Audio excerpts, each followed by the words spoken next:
ಪ್ರೀಸ್ lord, hallelujah. ದೇವರ ನಾಮಕ್ಕೆ ಸ್ತೋತ್ರವಾಗಲಿ. ಪ್ರಾರ್ಥನೆ ಮಾಡಿಕೊಳ್ಳೋಣ.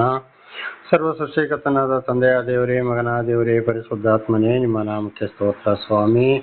ಈ ದಿವಸವು ಈ ಸಮಯವು ಕೂಡ ನಿಮ್ಮಿಂದ ನೇಮಕವಾದಂತಹ ದಿವಸ ಸಮಯವಾಗಿದೆ, ಅದಕ್ಕಾಗಿ ಸ್ತೋತ್ರ. ಈ ದಿವಸದ ಸಂದೇಶದ ಭಾಗವನ್ನು ಕೂಡ ಹೇರಳವಾಗಿ ಆಶೀರ್ವದಿಸಿರಿ. ನಿಮ್ಮ ಪವಿತ್ರ ಆತ್ಮರ ಮೂಲಕ ನಡೆಸುವುದಕ್ಕಾಗಿಯೂ ಸ್ತೋತ್ರ. ನಿಮ್ಮ ಪ್ರೀತಿ ಸಹಾಯ ಇಲ್ಲದೆ ಏನು ಮಾಡಲು ಸಾಧ್ಯವಿಲ್ಲ. ಯೇಸುವಿನ ನಾಮದಲ್ಲಿ ಪ್ರಾರ್ಥಿಸಿದ್ದೇನೆ ನಮ್ಮ ತಂದೆ, ಆಮೇನ್. ಇದನ್ನು ಕೇಳುತ್ತಿರುವ ನನ್ನ ಸಹೋದರ ಸಹೋದರಿಯರು, ನಿಮಗೂ ನನ್ನ ಹೃದಯಪೂರ್ವಕವಾದಂಥ ನಮಸ್ಕಾರಗಳು. ಈ ದಿವಸ ನಿಮ್ಮನ್ನು ಮತ್ತು ನಿಮ್ಮ ಮಕ್ಕಳನ್ನು ಕೂಡ ಎಲ್ಲ ರೀತಿಯಲ್ಲಿಯೂ ದೇವರು ಹೇರಳವಾಗಿ ಆಶೀರ್ವದಿಸಲೆಂದು ಬೆಳಗಿನ ಜಾವದ ಪ್ರಾರ್ಥನೆಯಲ್ಲಿ ಪ್ರಾರ್ಥಿಸುವನಾಗಿದ್ದೇನೆ. ಪ್ರತಿ ದಿವಸವೂ ದೇವರ ನಾಮಕ್ಕೆ ಸ್ತೋತ್ರವಾಗಲಿ. ಈ ದಿವಸದ ಸಂದೇಶದ ಭಾಗವು ಕೂಡ ಜ್ಞಾನವಂತರಾಗಬೇಕು. ದೇವರ ನಾಮಕ್ಕೆ ಸ್ತೋತ್ರವಾಗಲಿ. ಇನ್ನು ಹಾಗೆ ಗಂಡ ಹೆಂಡತಿಯರ ಬಗ್ಗೆಯಲ್ಲಿ ನಾವು ಪುರುಷರಿಗೆ ಅಂದರೆ ಗಂಡಂದಿರಿಗೆ, ಹೆಂಡತಿ ಒಂದು ತಂಗಿಗೂ ಸಮಾನ, ತಾಯಿಗೂ ಸಮಾನವಾಗಿದ್ದಾಳೆ. ಹೆಂಡತಿಯೂ ಹೌದು. ಯಾವ ರೀತಿಯಲ್ಲಿ ಗಂಡಂದಿರು ಹೆಂಡತಿಯರೊಂದಿಗೆ ನಡ್ಕೊಳ್ಬೇಕು, ಇಲ್ಲದ್ರೆ ಯಾವ ರೀತಿ ಶಿಕ್ಷೆ ಬರ್ತದೆ ಎಂಬುದನ್ನು ನಾವು ತಿಳಿದುಕೊಂಡಿದ್ದೇವೆ. ಅದರಲ್ಲಿ ಮುಂದುವರಿದ ಭಾಗ ಇವತ್ತು ಇನ್ನೊಂದು ವಿಷಯ ಏನಪ್ಪ ಅಂದರೆ, ಅನೈತಿಕ ಸಂಪರ್ಕ ಕೂಡದು ಅಂತೇಳಿ. ದೇವರ ನಾಮಕ್ಕೆ ಸ್ತೋತ್ರವಾಗಲಿ. ಹಾಗೆ ಇದನ್ನು ಕೂಡ ಸ್ವಲ್ಪ ನೆನ್ನೆ ತಿಳ್ಕೊಂಡಿದೆ. ಮದುವೆ ಆಗಲಿಕ್ಕೆ ಮೊದಲು ಕೂಡ ಅವರ ಯೌವನ ಪ್ರಾಯದಲ್ಲಿ ಅನೈತಿಕ ಸಂಪರ್ಕ ಇದ್ದರೆ ಕಡೆಗೆ ಅದುವೇ ಹಾಗೆ ಅದೊಂದು ಚಟ ಮುಂದುವರಿತಾ ಬರ್ತದೆ. ಒಂದು ವೇಳೆ ಅದು ಹಾಗೆ ಆಗಿದ್ದರೂ ಕೂಡ ಆಮೇಲೆ ಮದುವೆಯಾದ ಮೇಲೆ ಅಂತ ಒಂದು ವಿಷಯವನ್ನು ಬಿಟ್ಟುಬಿಡಬೇಕು, ಮತ್ತೆ ಅದೇ ಚಟಕ್ಕೆ ಬೀಳಬಾರದು. ಹಾಗೆ ಮುಂದುವರಿತಾ ಹೋದರೆ ಅದು ಏನಾಗ್ತದೆ ಅಂದರೆ, ಮುಂದೆ ಮತ್ತೆ ಮದುವೆಯಾದಂಥ ಹೆಂಡತಿಯರಿಗೂ ಅಲ್ಲಿ ಮಕ್ಕಳಿಗೂ ಕೂಡ ಏನಕ್ಕೆ ಬಹಳ ತೊಂದರೆ. ಅವರದು ಕಣ್ಣೀರು ಬರ್ತದೆ, ಕಡೆಗೆ ಅವರ ಶಾಪ ಅಂತ ಗಂಡಂದಿರ ಮೇಲೆ ಕೂಡ ಬರ್ತದೆ.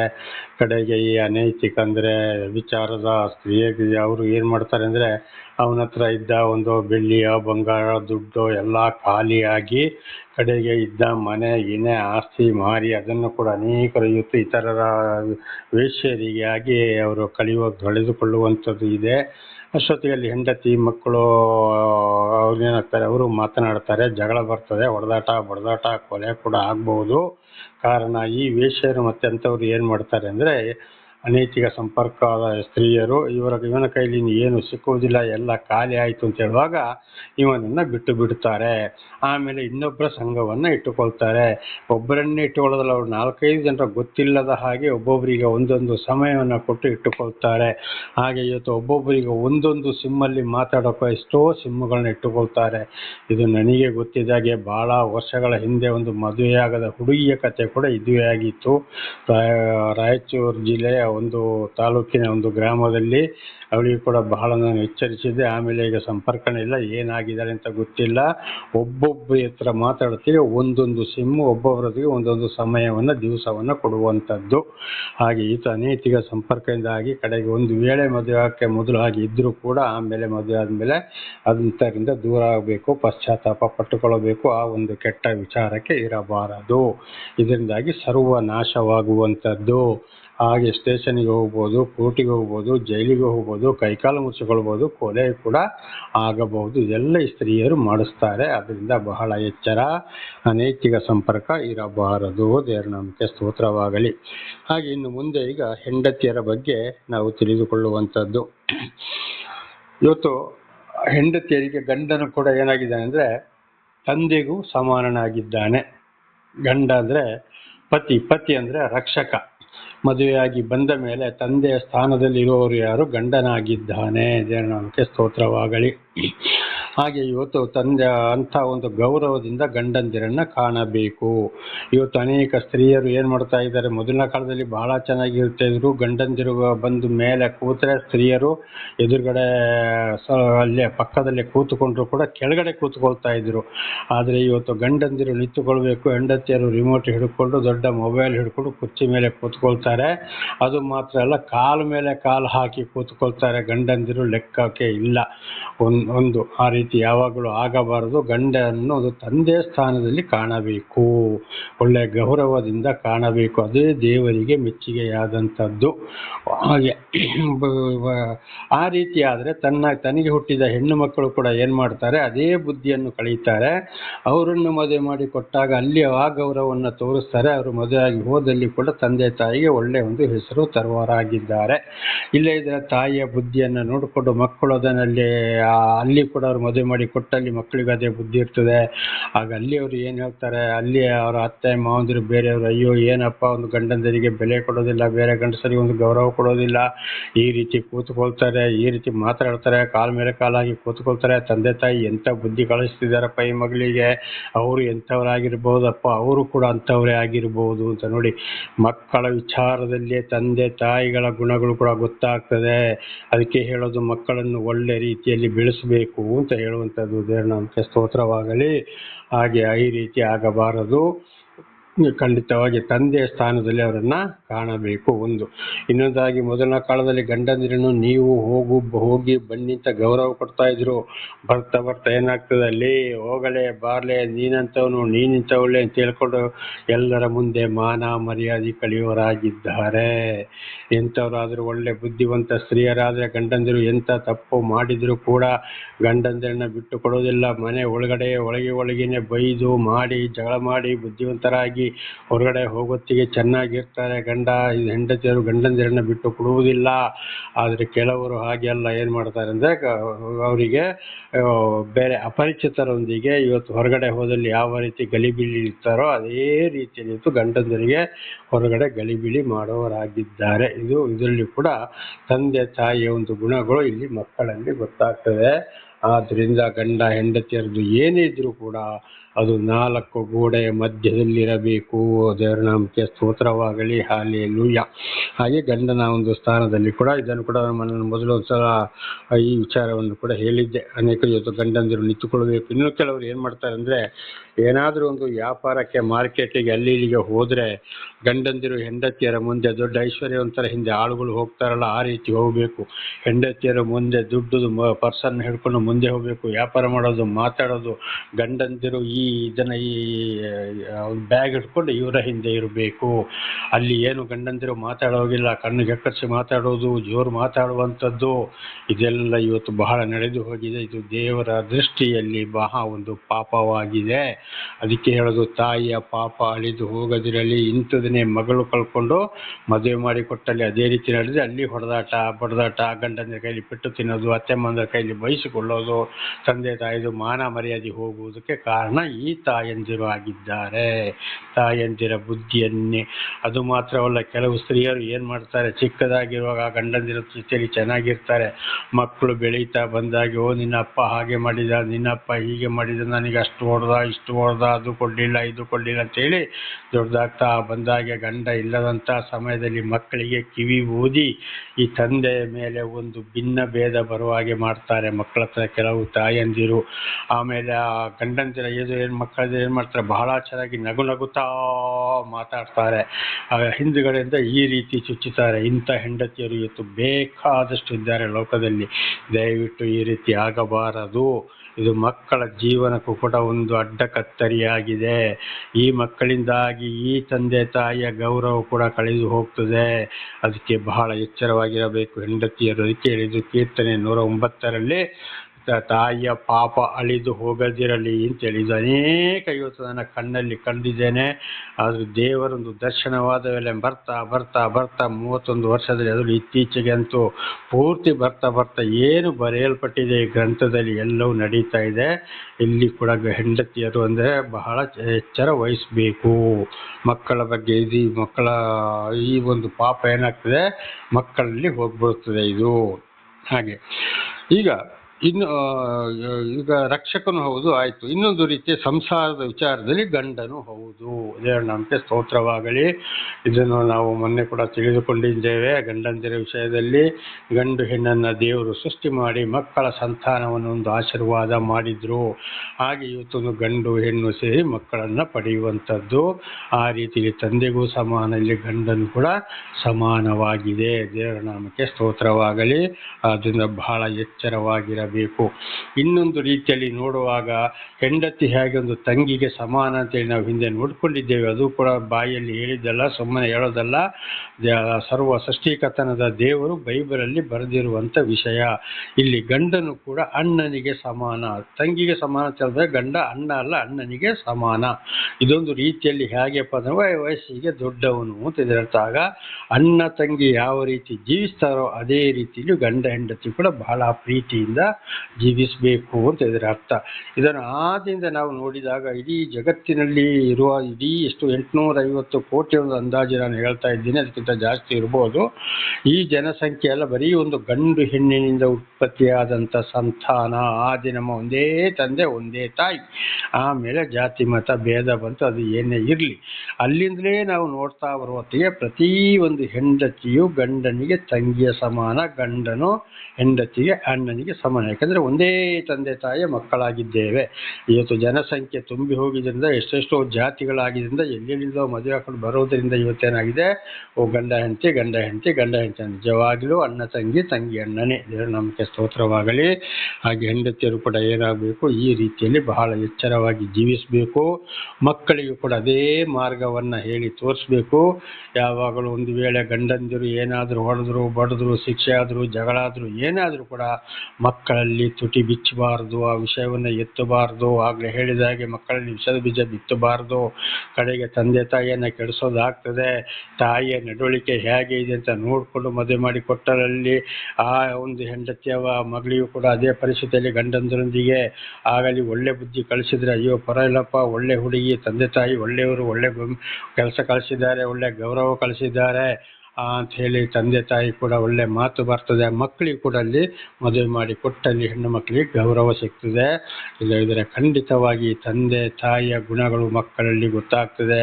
ಆದ್ದರಿಂದ ತಂದೆ ತಾಯಿಯಂದಿರು ಬಹಳ ಎಚ್ಚರವಾಗಿರಬೇಕು. ದೇವರ ನಾಮಕ್ಕೆ ಸ್ತೋತ್ರವಾಗಲಿ. ಗಂಡಂದಿರು ಮಾತ್ರವಲ್ಲ, ಹಿರಿಯರು ಕೂಡ ಯಾರಾದರೂ ಬಂದ್ರಲ್ಲಿ ಕೂತ್ಕೊಂಡಿದ್ರು ಕೂಡ ತಕ್ಷಣ ಅವರಿಗೆ ಎದ್ದು ನಮಸ್ಕಾರ, ಬನ್ನಿ ಕೂತ್ಕೊಳ್ಳಿ ಅಂತ ಹೇಳುವಂಥದ್ದು. ತುಂಬ ಪರಿಚಯದವರು, ಹತ್ತಿರದವರು, ಬಂಧುಗಳೆಲ್ಲ ಆದರೆ ಬನ್ನಿ ಕೂತ್ಕೊಳ್ಳಿ ಅಂತ ಹೇಳುವಂಥದ್ದು. ತಕ್ಷಣ ಒಂದು ಚಮಚ ನೀರು ತಂದು ಕೊಡುವಂಥದ್ದು, ಆಮೇಲೆ ನೀರು ಕುಡಿಯೋಕ್ಕೆ ಕೊಡುವಂಥದ್ದು, ಆಮೇಲೆ ಕಾಫಿ ಟೀಯ ಕೊಡುವಂಥದ್ದು.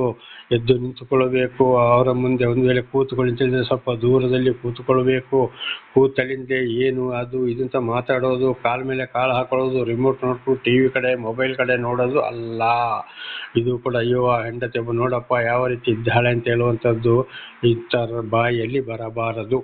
ಒಂದು ವೇಳೆ ಪರಿಚಯ ಇಲ್ಲದೆ ಹೋದರೆ ಅವರು ಯಾರಾದರೂ ಬಂದರೂ ಕೂಡ ಅಲ್ಲಿ ಬಾಗಿಲಲ್ಲೇ ನಿಂತು ಅಲ್ಲಿಂದಲೇ ಮಾತನಾಡಬೇಕು, ಅಲ್ಲಿಂದಲೇ ಅವರನ್ನು ಕಳಿಸ್ಬೇಕು. ಒಂದು ವೇಳೆ ಕುಡಿಯೋಕ್ಕೆ ನೀರು ಅದು ಇದು ಕೇಳಿದರೆ ಮಾತ್ರ ಕೊಡಬೇಕು. ಪರಿಚಯ ಇಲ್ಲದವ್ರನ್ನ ಒಂದೇ ಸಲ ಬಂದು ಮನೆಯೊಳಗೆ ಬನ್ನಿ ಕೂತ್ಕೊಳ್ಳಿ ಅಂತ ಹೇಳುವಂಥದ್ದು ಇರಬಾರ್ದು. ಅವರು ಯಾರು ಏನು ಅಂತ ಗೊತ್ತಿರುವುದಿಲ್ಲ. ಒಂದು ವೇಳೆ ಬೇಸಿಗೆ ಟೈಮಲ್ಲಿ ಆದರೆ ಪ್ರತಿಯೊಬ್ಬರಿಗೆ ನೀರು ಬೇಕೇ ಬೇಕು. ಅವರು ಕೇಳಿದರೆ ಮಾತ್ರ ಅವರಿಗೆ ನೀರನ್ನು ಕೊಡಬೇಕು. ಮನೆಯೊಳಗೆ ಸೇರಿಸಿಕೊಳ್ಳಲು ಹೋಗಬಾರದು. ದೇವರ ನಾಮಕ್ಕೆ ಸ್ತೋತ್ರವಾಗಲಿ. ಹಲ್ಲೆಲೂಯಾ. ಹೆಂಡತಿಯರ ನಡವಳಿಕೆಯಾಗಿದೆ. ದೇವರ ನಾಮಕ್ಕೆ ಸ್ತೋತ್ರವಾಗಲಿ. ಹಾಗೆ ಇನ್ನೊಂದು ವಿಚಾರ ಏನಪ್ಪ ಅಂದರೆ, ಗಂಡ ಹೆಂಡತಿ ಬೇರೆ ಬೇರೆಲ್ಲ, ಅವರಿಬ್ಬರು ಒಂದೇ ಶರೀರವಾಗುವರು ಅಂತ ಕೂಡ ದೇವರು ಹೇಳಿದ್ದಾರೆ.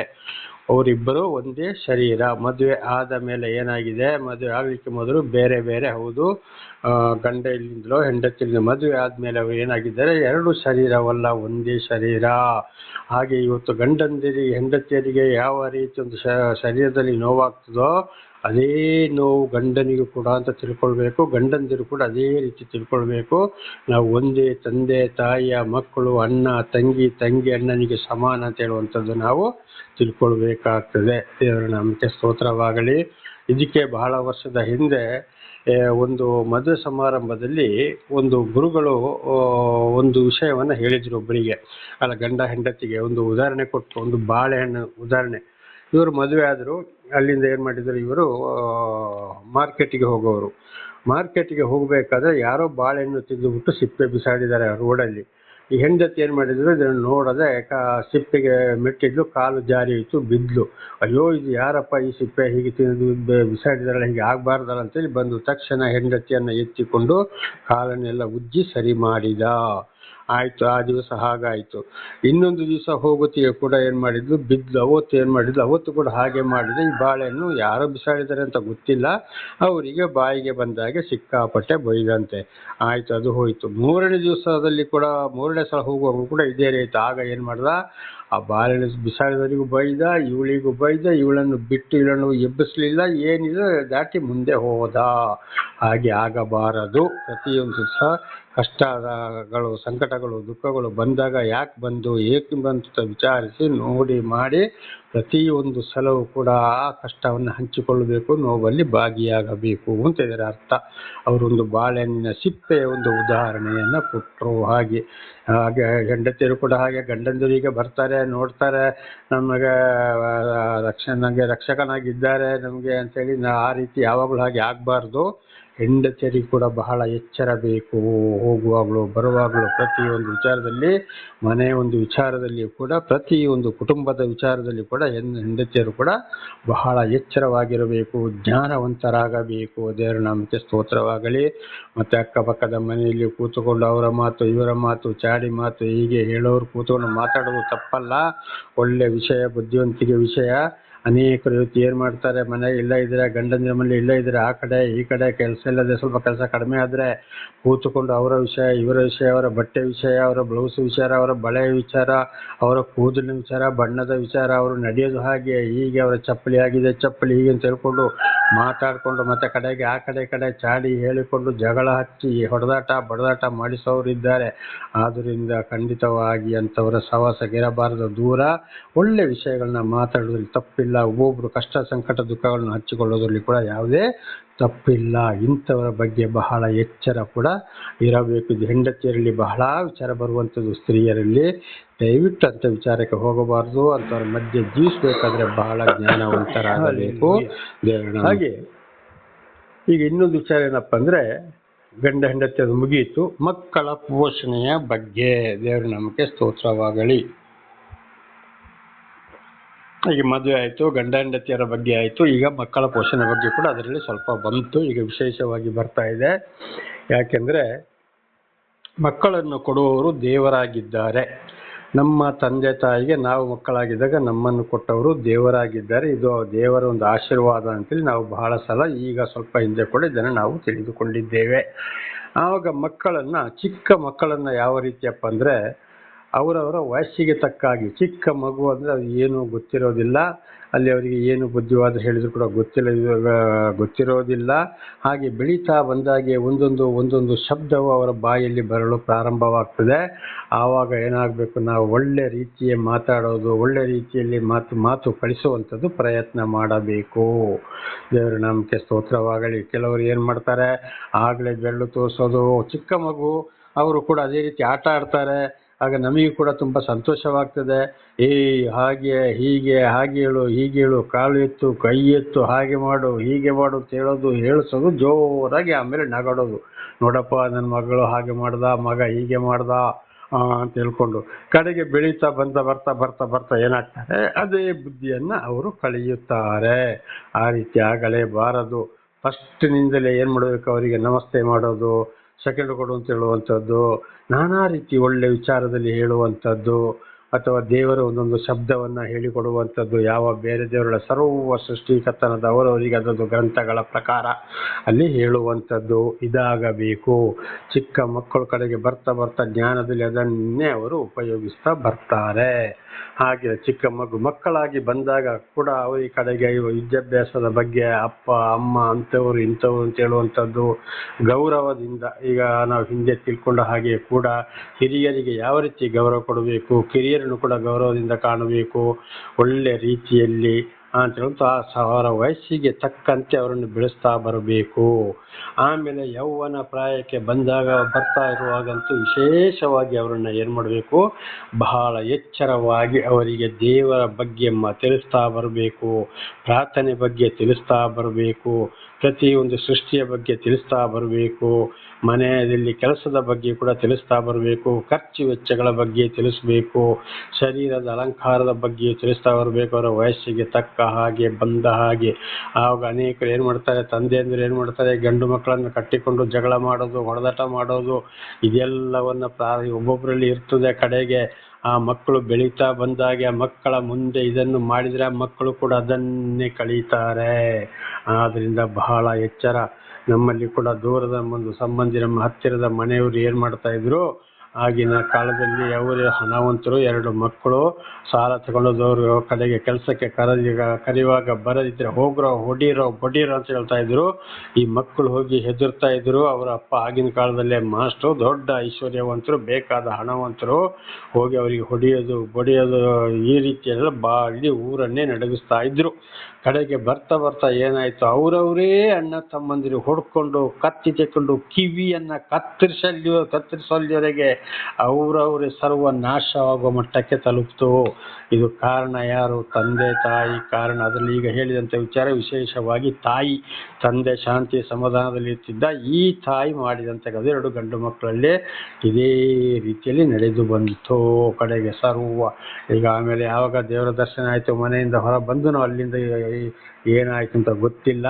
ಆದರೂ ಒಬ್ಬ ಮಾತ್ರ ಕಡೆಗೆ ಬ್ರೈನ್, ಆ ಮನುಷ್ಯ ಕೂಡ ಹಿಂದೆ ಹೇಳಿದ್ದೇನೆ, ನನ್ನನ್ನು ಹೊಡೆದು ಕೊಂದು ಮಾಡಿ ಮಳೆಗಾಲದಲ್ಲಿ ಹೊಳೆಗೆ ಬಿಸಾಡಕ್ಕೆ ಕೂಡ ಪ್ಲ್ಯಾನ್ ಮಾಡಿದ್ದ. ನಮ್ಮ ಜಾತಿ ಬಿಟ್ಟು ಹೋದ, ಕ್ರಿಶ್ಚಿಯನ್ ಜಾತಿಗೆ ಸೇರಿಕೊಂಡಿದ್ದಾನೆ ಅಂತೆಲ್ಲ ಹೇಳಿಕೊಂಡು ಕಡೆಗೆ ಅವನು ಬ್ರೈನ್ ಕ್ಯಾನ್ಸರ್ ಬಂದು ಸತ್ತು ಹೋದ. ದೇವರ ನಾಮಕ್ಕೆ ಸ್ತೋತ್ರವಾಗಲಿ. ತಮ್ಮನ ಪರಿಸ್ಥಿತಿ ಏನಾಗಿದೆ ಅಂತ ಗೊತ್ತಿಲ್ಲ. 31 ವರ್ಷದಿಂದ ಈ ಕಡೆಗೆ. ಹಾಗೆ ಮಕ್ಕಳು ಬೆಳೀತಾ ಬರುವಾಗ ತಂದೆ ತಾಯಿ ಕೂಡ ಬಹಳ ಬುದ್ಧಿವಂತರಾಗಬೇಕು.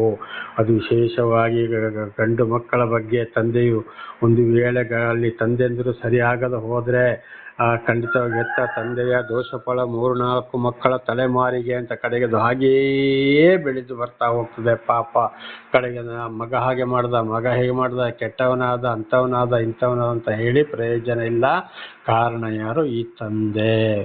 ಆದ್ದರಿಂದ ಮಕ್ಕಳಿಗೆ ಏನು ಮಾಡಬೇಕಂದ್ರೆ, ಗಂಡಾಗಲಿ ಹೆಣ್ಣಾಗಲಿ ಬೆಳಿಗ್ಗೆ ಅಂದರೆ ಚಿಕ್ಕ ಮಕ್ಕಳು ಕನಿಷ್ಠ ಪಕ್ಷ ಒಂದು 5:30 ಅಂತ 6 ಗಂಟೆಗೆ ಆದರೂ ಅವಳಿಗೆ ಅವ್ರನ್ನ ಏಳಿಸಿ ಹಲ್ಲು ಉಜ್ಜಿ ಮುಖವನ್ನು ತೊಳಿಸಿ ದೇವರಿಗೆ ಪ್ರಾರ್ಥನೆ ಮಾಡೋದು, ದೇವರಲ್ಲಿ ಮಾತನಾಡುವಂಥದ್ದು, ಮೊಟ್ಟ ಮೊದಲು ದೇವರಿಗೊಂದು ನಮಸ್ಕಾರ ಮಾಡುವಂಥದ್ದನ್ನು ಚೆನ್ನಾಗಿ ಕಳಿಸ್ಕೊಡ್ಬೇಕು. ಬರ್ತಾ ಈ ಬೇರೆ ವಿಗ್ರಹಗಳು, ಆ ಮೂರ್ತಿ ಈ ಮೂರ್ತಿಗೆ ಬೇರೆ ದುಷ್ಟ ಶಕ್ತಿಗಳ ಪೂಜೆ ಪುಸ್ಕಾರ ಭಜನೆಗಳು ಇರಬಾರ್ದು. ಸರ್ವ ಸೃಷ್ಟಿಕರ್ತನಾದಂಥ ಆ ದೇವರ ಹೆಸರುಗಳು ನಿಮಗೆ ಏನು ಅಂತ ಗೊತ್ತಿದೆ, ಚೆನ್ನಾಗಿ ತಿಳಿಸಿ ಆಗಿದೆ. ಆ ಹೆಸರಿನ ಹಾಡುಗಳು ಮಾತ್ರ ಅಲ್ಲಿ ಇರಬೇಕು. ಯಾವುದೇ ವಿಗ್ರಹ ಅದು ಇದು ಬಲಿಯರ್ಪಣೆ ಮುಂದೆ ಅಲ್ಲ. ವೇದಗಳ ಬಗ್ಗೆ ಅವರಿಗೆ ತಿಳಿಸಬೇಕು. 10 ದಶಾಜ್ಞೆಗಳು ಚೆನ್ನಾಗಿ ನಾವು ಅರ್ಥ ಮಾಡಿಕೊಂಡು ಆಮೇಲೆ ತಂದೆ ತಾಯಿಗೊಂದು ನಮಸ್ಕಾರ ಮಾಡುವಂಥದ್ದು, ಹಿರಿಯರು ಅಲ್ಲಿ ಏನಾದರೂ ಇದ್ದರೆ ಕಂಡಾಗ ನಮಸ್ಕಾರ ಮಾಡುವಂಥದ್ದು, ಇಂಥದನ್ನೆಲ್ಲ ಒಳ್ಳೆ ರೀತಿಯಲ್ಲಿ ಎಲ್ಲರ ಮುಂದೆ, ತಂದೆ ತಾಯಿ ಮುಂದೆ ಕೂಡ ಅವರು ಕುರ್ಚಿಯಲ್ಲಿ ಕೂತುಕೊಳ್ಳುವಂಥದ್ದು, ರಿಮೋಟ್ ಹಾಕುವಂಥದ್ದು, ಹಿರಿಯರು ಬಂದಾಗಲೂ ಪರಿಚಯ ಇದ್ದವರಾಗಲಿ ಪರಿಚಯ ಇಲ್ಲದವರಾಗಲಿ ಹಿರಿಯರು ಬಂದಾಗ ಎದ್ದು ನಿಲ್ಲಲೇಬೇಕು, ಗೌರವ ಕೊಡಲೇಬೇಕು. ಇದು ತಂದೆ ತಾಯಿಗೂ ಒಂದು ಒಳ್ಳೆ ಮಾತು, ಒಳ್ಳೆ ಗುಣಗಳು, ಮಕ್ಕಳಿಗೂ ಕೂಡ ಒಳ್ಳೆ ಒಂದು ಆಶೀರ್ವಾದ, ಒಳ್ಳೆ ಒಂದು ಹೆಸರು ಬರುವಂಥ ಸಂದರ್ಭವಾಗಿದೆ. ಇನ್ನು ಕೆಲವರು ಏನು ಮಾಡ್ತಾರೆ ಅಂದರೆ, ಮಕ್ಕಳು ಮನೆಗೆ ಹೋದರೂ ಕೂಡ ಒಂದು ನಮಸ್ತೆ ಇಲ್ಲ, ಅಂಕಲ್ ಈಗ ಬಂದ್ರ ಅಥವಾ ಅಣ್ಣ ಈಗ ಬಂದ್ರ ಅಥವಾ ತಾತ ಈಗ ಬಂದ್ರ ಅಂತ ಮಾತೇ ಇಲ್ಲ. ನೋಡದವರಾಗಿ ಆ ಕಡೆ ಈ ಕಡೆ ತಿರುಗಾಡ್ತಾ ಇರ್ತಾರೆ. ನೋಡಿ, ಈ ಗುಣಗಳು ಕೂಡ ಯಾವಾಗಲೂ ಇರಬಾರ್ದು. ಆಗ ಏನಾಗ್ತದೆ, ಅವರ ಹೃದಯ ಮನಸ್ಸು ಸರಿ ಇದ್ದರೆ ಒಂದು ವೇಳೆ ಅಲ್ಲಿ ಸಂತೋಷ ಇರ್ತದೆ, ಅದು ಈ ಹೋದವರಿಗೆ ಗೊತ್ತಾಗೋದಿಲ್ಲ. ಇಲ್ಲದ್ರೆ ಅಯ್ಯೋ ನಾನು ಅವ್ರ ಮನೆಗೆ ಹೋಗಿದ್ದೆ ಸುಮ್ಮನೆ ಆಯ್ತಪ್ಪ, ನೋಡಪ್ಪ ಅವನು ಏನೂ ಮಾತಾಡೋದಿಲ್ಲ, ಮುಖ ತೆಗಿಸ್ಕೊಂಡು ಹೋದ, ಅಯ್ಯೋ ಅವ್ರ ಮನೆಗೆ ಇನ್ನು ಹೋಗಲೇಬಾರ್ದು, ಇನ್ನು ಯಾರು ಹೋಗಲೇಬೇಡಿ, ನಮ್ಮನ್ನ ಭಾಳ ಒಂದು ಕೀಳಾಗಿ ಕಾಣ್ತಾರೆ. ಈ ರೀತಿ ಕೆಟ್ಟ ಹೆಸರುಗಳು ಕೂಡ ಬರ್ತವೆ. ಆ ರೀತಿ ಆಗಬಾರ್ದು. ಇಂಥದನ್ನು ಕೂಡ ಏನು ಮಾಡಬೇಕು, ಗಂಡ ಹೆಂಡತಿ ಮಕ್ಕಳಿಗೆ ಚೆನ್ನಾಗಿ ಹೇಳಿ ಕಳಿಸ್ಬೇಕು. ಒಂದು ವೇಳೆ ಪರಿಚಯ ಇಲ್ಲದವರು ಬಂದರೂ ಕೂಡ ಅವರನ್ನು ಅಣ್ಣನ ತಾತನ ಅವರ ವಯಸ್ಸಿಗೆ ತಕ್ಕಾಗಿ ಕರೆದು ಏನು ಬಂದ್ರಿ, ಯಾರು, ಯಾವ ಊರು ನಿಮ್ಮದು, ಈ ರೀತಿಯಲ್ಲಿ ಕೂಡ ಮಾತನಾಡುವುದನ್ನು ಕಳಿಸಬೇಕು ಅವರಿಗೆ. ದೇವರ ನಾಮಕ್ಕೆ ಸ್ತೋತ್ರವಾಗಲಿ. ಹಲ್ಲೆಲೂಯಾ. ಹಾಗೆ ಒಂದು ಚಿಕ್ಕದ್ದರಿಂದಲೇ ಅವರನ್ನು ಏನು ಮಾಡಬೇಕು, ಶಾಂತಿ ಸಮಾಧಾನ, ಮಕ್ಕಳ ವಿಚಾರ ಹೀಗೆ ಅವರು ಬೆಳೀತಾ ಬಂದಾಗೆ ಒಂದೊಂದು ವಿಷಯವನ್ನ ಸಾಕ್ಷಿ ಕೊಟ್ಟುಕೊಂಡು ಯಾವುದು ಸರಿ ಯಾವುದು ತಪ್ಪು, ಏನ್ ಮಾಡಬೇಕು ಏನ್ ಮಾಡಬಾರ್ದು, ಯಾವ ಜೊತೆಲಿ ಸೇರ್ಬೇಕು ಯಾವ ಜೊತೆಲಿ ಸೇರಬಾರ್ದು, ಯಾವುದು ಕುಡಿಬೇಕು ಯಾವುದು ಕುಡಿಬಾರ್ದು, ಯಾವುದು ತಿನ್ಬೇಕು ಯಾವುದು ತಿನ್ನಬಾರ್ದು, ಪ್ರತಿ ಒಂದು ವಿಷಯದಲ್ಲಿ ಕೂಡ ಅವರನ್ನ ಬೆಳೆಸ್ತಾ ಬರಬೇಕು. ವಿದ್ಯೆ ಬುದ್ಧಿಯನ್ನ ಕೊಟ್ಟು ದೇವರ ನಾಮಕ್ಕೆ ಸ್ತೋತ್ರವಾಗಲಿ. ಹಲ್ಲೆಲೂಯಾ. ಹಾಗೆ ಇನ್ನೊಂದು ವಿಚಾರ ಏನಪ್ಪ ಅಂದ್ರೆ, ಇವತ್ತು ಬಹಳ ಅಪ್ಪಂದಿರು ಏನ್ ಮಾಡ್ತಾರೆ, ಕುಡುಕರಾಗಿರ್ತಾರೆ. ಕುಡಿದು ತಾಯಿಯೊಂದಿಗೆ ಜಗಳ ಮಾಡೋದು, ಇತರರೊಂದಿಗೆ ಜಗಳ ಮಾಡೋದು, ಅಲ್ಲಿ ಬೀಳೋದು ಇಲ್ಲಿ ಬೀಳೋದು ಆಗೊತ್ತಿಗೆ ಈ ಮಗನು ಕೂಡ ಏನ್ ಮಾಡ್ತಾನೆ, ಅದನ್ನ ನೋಡಿ ಅದನ್ನೇ ಕಳೀತಾನೆ. ಇನ್ನು ಕೆಲವು ತಂದೆ ಅಂದರು ಕ್ವಾರ್ಟರ್ಗಳನ್ನ ತಗೊಂಡೊಂದು ಮನೆಯಲ್ಲಿ ಕುಡಿದು ಒಂದು ಕಡೆ ಬಿಸಾಡಿ ಬಿಡ್ತಾರೆ. ಈ ಮಕ್ಕಳು ಬೆಳೀತಾ ಬಂದಾಗ ಏನ್ ಮಾಡ್ತಾರೆ, ಅದನ್ನ ಮೆಲ್ಲ ತೆಗೆದೋಗಿ ಆಮೇಲೆ ಮೇಲೆ ಅದರಲ್ಲಿದ್ದ ಒಂದು ಸ್ವಲ್ಪ ಅದನ್ನ ಉಳಿದಿದೆ ನೋಡಿ ಇವರು ಬಾಯಿಗೆ ಹಾಕಿ ಚೀಪಿ ಅಭ್ಯಾಸ ಆಗ್ತದೆ. ಕಡೆಗೆ ಏನ್ ಮಾಡ್ತಾರೆ, ಇದೇ ಅಪ್ಪನ ಬುದ್ಧಿಯಲ್ಲಿ ಮಗನು ಪ್ರಾರಂಭ ಮಾಡ್ತಾನೆ. ಆಗ ನನ್ನ ಮಗ ಹಾಳಾದ, ನನ್ನ ಮಗನ ಅವ್ರು ಕೆಡಿಸಿದ್ರು, ನನ್ನ ಮಗನ ಇವರು ಕೆಡಿಸಿದ್ರು ಅಂತ ಹೇಳಿ ಪ್ರಯೋಜನ ಇಲ್ಲ. ಈ ಮಗ ಹಾಳಾಗ್ಲಿಕ್ಕೆ ಕಾರಣ ಯಾರು? ಮೊಟ್ಟ ಮೊದಲು ಅಲ್ಲಿ ತಂದೆಯೇ ಕಾರಣ. ಅದೇ ರೀತಿ ಕಡೆಗೆ ಹೆಂಡತಿಗೆ ಹೊಡೆಯುವಂಥದ್ದು, ಬಡಿಯುವಂಥದ್ದು, ಮಾಡುವಂಥದ್ದು ಪೂರ್ತಿ ಇನ್ನು ಮಗನು ಕೂಡ ಏನು ಮಾಡ್ತಾನೆ, ಅದನ್ನೇ ಪ್ರಾರಂಭ ಮಾಡ್ತಾನೆ.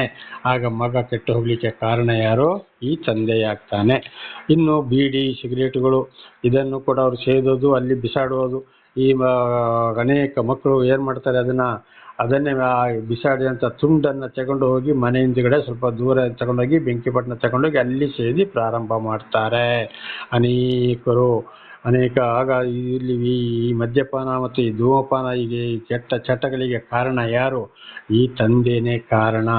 ಎರಡನೇ ಮಕ್ಕಳನ್ನ ಅಂಗಡಿ ಕಳಿಸುವಂಥದ್ದು, ಬೀಡಿ ತಗೋಬಾ ಅಥವಾ ಸಿಗರೇಟ್ ತಗೋಬಾ ಅಂತ ಹೇಳುವಂಥದ್ದು, ಇಂಥದ್ದು ಕೂಡ ಯಾವಾಗಲೂ ತಂದೆಯಂದಿರು ದೂರ ಇರಬೇಕು. ಇದಕ್ಕಾಗ ಪೂರ್ತಿಯಲ್ಲಿ ಮಗನು ಹಾಳಾಗಲಿಕ್ಕೆ ಕಾರಣ ಯಾರು? ಮಗ. ಒಂದು ವೇಳೆ ತಂದೆಯಂದಿರು ಹಾಗೆ ಇಲ್ಲದಿದ್ದರೂ ಚೆನ್ನಾಗಿದ್ರು ಕೂಡ ಮಕ್ಕಳು ಯೌವನಕ್ಕೆ ಬರುವಾಗ ಕಳೀತಾರೆ. ಒಬ್ಬೊಬ್ರು ಏನಕ್ಕೆ ಬಂದದ್ದು ಬೇರೆ, ಈ ಕೆಟ್ಟವರ ಅಂಥವರ ಸವಾಸದಿಂದ. ಅದಕ್ಕೆ ತಂದೆ ತಾಯಿಯಲ್ಲಿ ಏನು ಮಾಡೋಕ್ಕೂ ಆಗುವುದಿಲ್ಲ. ಕಾರಣ ತಂದೆ ತಾಯಿಯಿಂದ ಮಕ್ಕಳು ಕೆಟ್ಟು ಹೋಗಬಾರದು. ಒಂದು ವೇಳೆ ಕುಡಿಯೋದಾದರೂ ಕೂಡ ಗೊತ್ತಾಗದಾಗೆ ಕುಡಿದು ಊಟ ಮಾಡಿ ಸುಮ್ಮನೆ ಮಲಗಿ ಬಿಡಬೇಕು. ಮಕ್ಕಳ ಮುಂದೆ, ಈ ಗಂಡು ಮಕ್ಕಳ ಮುಂದೆ ಈ ಪರಿಸ್ಥಿತಿ ಇರಬಾರ್ದು. ಗಂಡು ಮಕ್ಕಳು ಮಾತ್ರ ಅಲ್ಲ, ಈಗ ಅನೇಕ ಕಾಲೇಜು ಹುಡುಗಿಯರನ್ನ ಎಂತೆಂಥ ಉದ್ಯೋಗ ಮಾಡೋ ಹುಡುಗಿಯರು ಕೂಡ ಬ್ರ್ಯಾಂಡಿ ಅಂಗಡಿಗೆ, ಬಾರ್ ಆ್ಯಂಡ್ ರೆಸ್ಟೋರೆಂಟಿಗೆ ಹೋಗಿ ಅಲ್ಲಿಂದ ಪಾರ್ಸಲ್ ತಗೊಬರೋದು, ಜೋಬಿಗೆ ತಗೊಬರೋದು ನಾವು ಮಾಧ್ಯಮಗಳೆಲ್ಲ ನೋಡ್ತಾ ಇರ್ತೀವಿ. ಒಂದೊಂದ್ಸಲ ನಿಷೇಧ ಅಂತ ಗೊತ್ತಾಗ್ಬಿಟ್ರೆ ಕ್ಯೂ ಅಲ್ಲಿ ಹೋಗಿ ನಿಂತ್ಕೊ ಬರ್ತಾರೆ. ಹೊಸ ಕುಡಿದು ಎಲ್ಲೆಲ್ಲಿ ಬೀಳ್ತಾರೆ. ಅವ್ರನ್ನ ಯಾರ್ಯಾರೋ ಹುಡುಗರು ತಗೊಂಡೋಗಿ ಆಟೋದಲ್ಲಿ ಕಾರಲ್ಲಿ ತಗೊಂಡೋಗಿ ಅವ್ರ ರೂಮಿಗೆ ಬಿಟ್ಟು ಬರೋದು, ಏನೇನೋ ನಡೀತವೆ. ಕಾರಣ ಯಾಕೆಪ್ಪ ಅಂದರೆ ತಂದೆ ತಾಯಿ ಬಹಳ ಎಚ್ಚರವಿರಬೇಕು. ತಂದೆ ತಾಯಿ ಅವ್ರನ್ನ ಎಚ್ಚರಿಸುವುದು, ಗದರಿಸುವುದು ಮಾತ್ರವಲ್ಲ, ಅವರ ವಯಸ್ಸಿಗೆ ಬಂದಾಗ ಅವರನ್ನು ಬಹಳ ದೂರ ಓದಲಿಕ್ಕೆ ಕಳಿಸ್ತಾರೆ. ಆ ಟ್ರೈನಿಂಗು, ಈ ಟ್ರೈನಿಂಗು, ಆ ತರಬೇತಿ, ಈ ತರಬೇತಿ. ಇದು ಶುದ್ಧ ತಪ್ಪು ನನ್ನ ಸಹೋದರ ಸಹೋದರಿ. ಯಾಕೆಂದರೆ ಅವರಿಗೆ ಪ್ರಾಯ ಬಂದಾಗ ಹೋದಾಗಲ್ಲಿ ಏನು ಮಾಡ್ತಾರೆ ಅಂತ ಗೊತ್ತಿರೋದಿಲ್ಲ. ಮನೆಗೆ ಬಂದಾಗ ಮಾತ್ರ ಅವರು ಬಹಳ ಮರ್ಯಾದೆಯಂತರಿರ್ತಾರೆ, ಗುಣವಂತರಾಗಿರ್ತಾರೆ, ಒಳ್ಳೆಯವರಾಗಿ ಮಾತನಾಡ್ತಾರೆ. ಆದರೆ ಎಲ್ಲ ಹುಡುಗಿಯರು ಅಂತ ನಾನು ಹೇಳೋದಿಲ್ಲ. ಬಹಳ ಮಂದಿ ಇವತ್ತು ಆ ಮಟ್ಟಕ್ಕೆ ತಲುಪಿದ್ದಾರೆ. ಇವತ್ತು ನಾವು ಇದನ್ನು ಟಿ ವಿಲಿ, ಮೊಬೈಲಲ್ಲಿ, ಪೇಪರ್ಗಳಲ್ಲಿ ಎಲ್ಲವನ್ನು ನಾವು ಇವತ್ತು ಇದನ್ನು ಕಣ್ಣಾರೆ ಕಾಣಬಹುದು. ಇದು ಕಥೆ ಇದೇ ಆಗಿದೆ. ಆದ್ದರಿಂದ ಬಹಳ ಎಚ್ಚರವಾಗಿರಬೇಕು. ಹಾಗೆ ವಯಸ್ಸಿಗೆ ತಕ್ಕ ಬಂದಾಗ ಎಲ್ಲೆಲ್ಲಿಗೋ ಕಳಿಸೋದು, ಎಲ್ಲೆಲ್ಲೋ ಓದೋದು, ಈ ರೀತಿ ಆದರೆ ಇದೇ ಕತೆ. ಮೊನ್ನೆ ಒಂದು ಮಂಗಳೂರಲ್ಲಿ ನಡೆದಂಥ ಒಂದು ಘಟನೆ ಕೂಡ, ಒಂದು ಹುಡುಗಿದ ಕಥೆಯನ್ನು ನಾನು ನಿಮಗೆ ಹೇಳಿದ್ದೇನೆ. ಅಲ್ಲಿ ಅದೇ ಪರಿಸ್ಥಿತಿ. ಆದ್ದರಿಂದ ಬಹಳ ಎಚ್ಚರವಾಗಿರಬೇಕು. ಮುಖ್ಯವಾಗಿ ಅಪ್ಪಂದಿರುವಂತೂ ಬಹಳ ಗಂಡು ಮಕ್ಕಳ ಬಗ್ಗೆ ಬಹಳ ಎಚ್ಚರವಾಗಿರಬೇಕು. ಹೆಣ್ಣು ಮಕ್ಕಳ ಬಗ್ಗೆ ಕೂಡ ಅಲ್ಲಿ ಇಲ್ಲಿ ಕಳಿಸೋದು, ಒಬ್ಬೊಬ್ಬರನ್ನೇ ಕಳಿಸೋದು, ಹೋಗಿ ಬನ್ನು ಅಂತ ಯಾವಾಗಲೂ ಈ ರೀತಿ ಆಗಬಾರದು. ಸ್ಕೂಲಿಗೆ ಕಾಲೇಜಿಗೆ ಹೋಗುವಾಗ ಬರುವಾಗ ಬೇರೆ ಮಕ್ಕಳ ಜೊತೆಗೂಡಿ ಹೋಗ್ತಾರೆ ಬರ್ತಾರೆ. ಕಡೆಗೆ ಆ ಮೀಟಿಂಗ್ ಇದೆ, ಈ ಮೀಟಿಂಗ್ ಇದೆ, ಆ ಫಂಕ್ಷನ್ ಇದೆ, ಈ ಫಂಕ್ಷನ್ ಇದೆ ಅಂತೇಳಿ ಕಾಲೇಜುಗಳಲ್ಲಿ ಅಥವಾ ಹೈಸ್ಕೂಲಲ್ಲಿ ಹೀಗೆ ಹೋದಾಗ ಅಲ್ಲಿ ಪೋಷಕರು ಜೊತೆಗೆ ಹೋಗಲೇಬೇಕು. ತಂದೆ ಅಥವಾ ತಾಯಿ, ಇಲ್ಲದ್ರೆ ಅಣ್ಣಂದಿರು, ಇಲ್ಲದ್ರೆ ವಯಸ್ಸಿಗೆ ಬಂದ ತಮ್ಮಂದಿರು ಜೊತೆಯಲ್ಲಿ ಕರ್ಕೊಂಡು ಹೋಗಬೇಕು. ಇವತ್ತಿನವರು ಏನು ಮಾಡ್ತಾರೆ, ಅನೇಕ ಹುಡುಗಿಯರು ಫ್ರೆಂಡು ಅಂತೇಳಿ ಹೋಗ್ತಾರೆ. ಫಂಕ್ಷನಿಗೆ ಹೋಗಿ ಮಾರನೇ ದಿವಸ ಅದನ್ನೆಲ್ಲ ಮುಗಿಸಿಕೊಂಡು ಬರ್ತಾರೆ. ಆಗ ಇಲ್ಲಿ ತಂದೆ ತಾಯಿ ಏನು ಹೇಳೋದು, ಮಗಳು ಫಂಕ್ಷನ್ ಹೋಗಿದ್ದಾಳೆ, ಫ್ರೆಂಡ್ ಮನೆಗೆ ಹೋಗಿದ್ದಾಳೆ, ನಾಳೆ ಬರ್ತಾಳೆ. ಅಲ್ಲಿ ಏನು ನಡೀತದೆ, ಏನು ನಡೆಸ್ತಾರೆ ಅಂತ ಗೊತ್ತಿಲ್ಲ.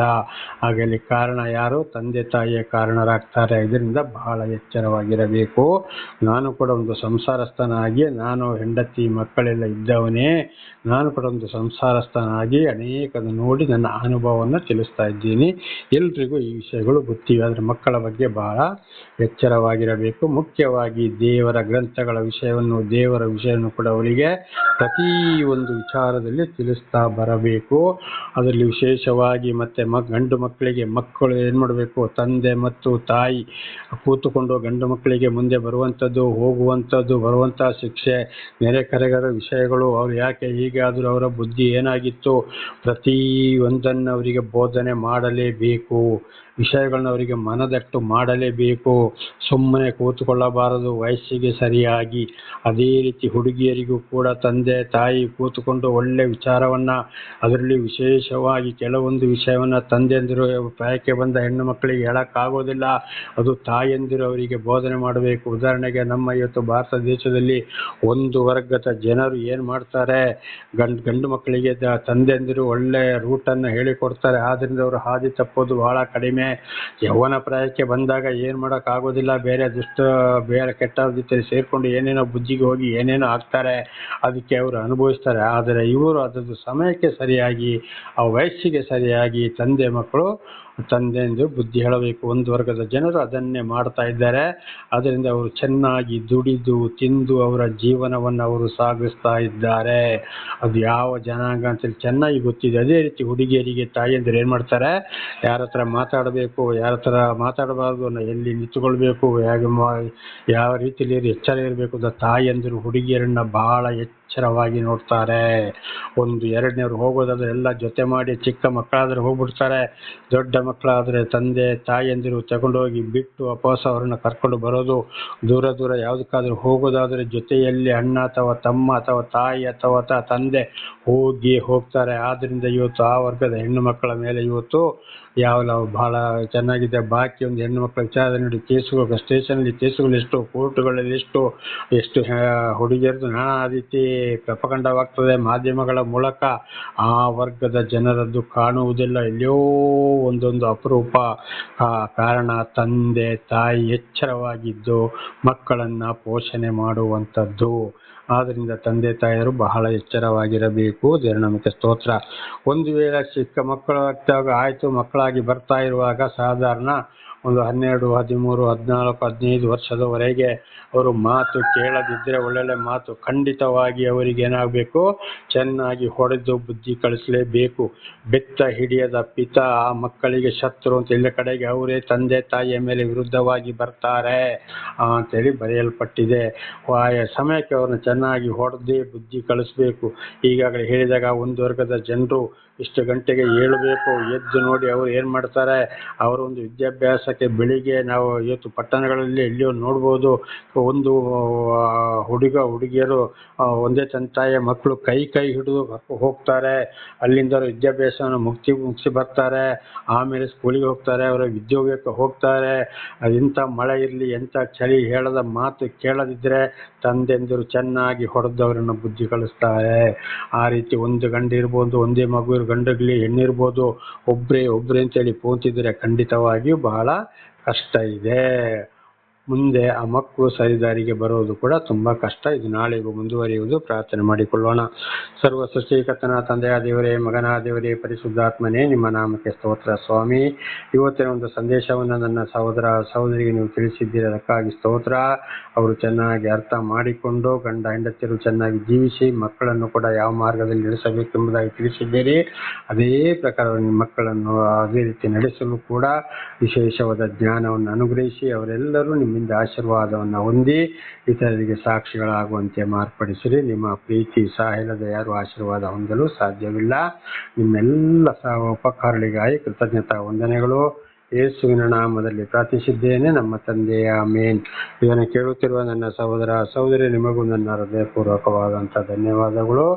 ದೇವರು ನಿಮ್ಮನ್ನು, ನಿಮ್ಮ ಮಕ್ಕಳನ್ನು ಹೋದಲ್ಲಿ ಬಂದಲ್ಲಿ ಎಲ್ಲ ಕೆಲಸ ಕಾರ್ಯ, ಉದ್ಯೋಗ, ಶಾಂತಿ, ಸಮಾಧಾನ, ಆರೋಗ್ಯವನ್ನು ಕೊಟ್ಟು ದಯಪಾಲಿಸಲಿ. ಆಮೇನ್.